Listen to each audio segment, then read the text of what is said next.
Al, I guess this week's tractor started out in the wheat fields of South Dakota? That's right, John. Last month we met a collector in Michigan who has a passion for Minneapolis Molines, but he could not pass up an opportunity to get his hands dirty on a true workhorse of the West.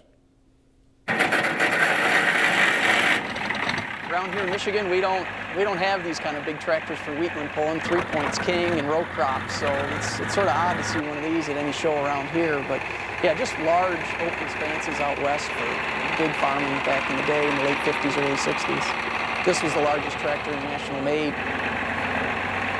The turbo that we put on it, just that sound whenever you start it up at a show, people turn around and look because they're not used to hearing that out of a 560 or 660 series tractor. You know, 80 horsepower tractor back then was a lot of horsepower.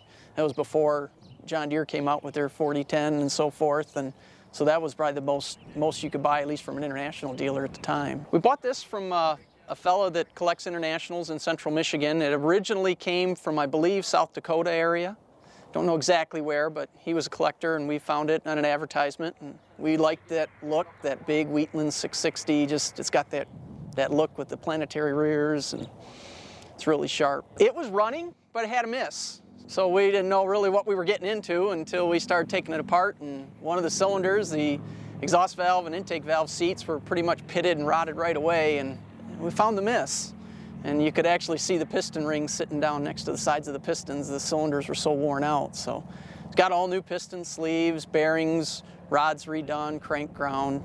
It's pretty much all brand new inside. Head redone, injectors redone, pump redone. All the neighbors and everything, they like this tractor. There's a lot of international farmers in the area, so they really like that one. When we pull it out, put it out front, like during holidays and that.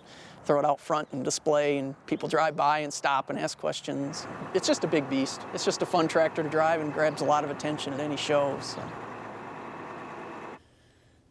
Join us next week as we introduce you to a classic John Deere that's been in the family for 3 generations.